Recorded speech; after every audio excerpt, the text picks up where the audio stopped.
ወዴት እግዚአብሔር የቁም ነገር ያደረሳችሁ ትምህርታችሁን ገለጸላችሁ ብላችሁ ናችሁን አመስግኑላቸው። እግዚአብሔር ከፍ ያላችሁ አመስግኑ። በእግዚአብሔር ፊት ሕፃናት ይመጡ ዘንድ ወደኔ አትከልክሏቸው ብሎ አምላካችን እግዚአብሔር እንደተናገረ ሕፃናት ምንም አይነት ጥቅም የላቸው፣ በደል የላቸው፣ ምንም አይነት የሌለባቸው። ስለዚህ አሁን ተጣልተው አሁኑን ይታረቃሉ። ለምንም አይነት ለምስጋና ነው ያዘጋጃቸውና ስለዚህ ለሕፃናቱ ክብርና ምስጋና ይሁን። እሺ ሕፃናቱ እንዲዘምሩ ወደዚህ ዘምሩና አንዳቻችሁ ዘምሩ። እሺ ክብርና ምስጋና ይሁን። ሕፃናቱ በዚህ በእኛ በአውደ ምሕረቱ ፊት የቆሙት በቃል ኪዳኑ ፊት የቆሙት ለመዘመር ነው ይመስለኛል። ስለዚህ ሁላችሁም አንድ ዝማሬ ያቀርቡና ወደ ቀጣዩ መርሃ ግብር እንሄዳለን ማለት ነው። ቀጥታ ወደ ሕፃናት ወስዳችኋለሁ ከጊዜያችንና ከሰዓታችን አኳያ። እሺ እየመጡ ነው የዘምሩት ማለት ነው። እግዚአብሔር አምላካችን አመስግኑላቸው፣ አመስግኑት እግዚአብሔርን። ሕፃናቱ ያለ በዚህ በእናቱ ዛቅነ በቃል ኪዳኑ ፊት ያመጣቸውን እግዚአብሔርን ልናመሰግን ይገባል ማለት ነው።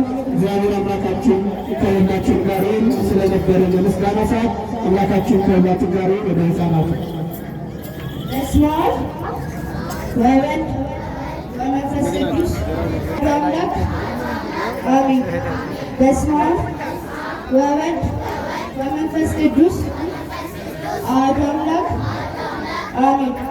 መዝሙሩን ለመዘመር በአብ በወልድ በመንፈስ ቅዱስ ስም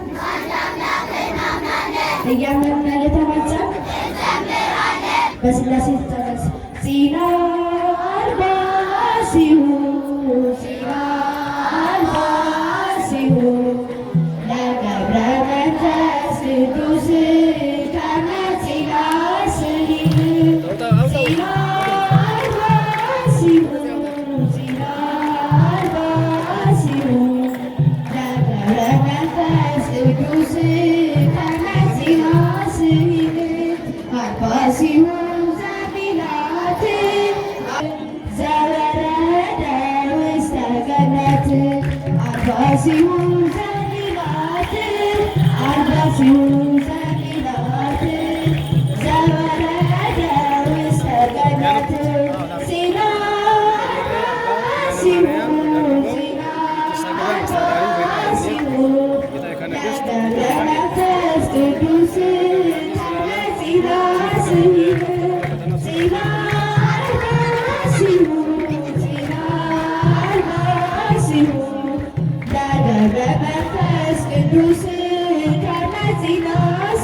Alba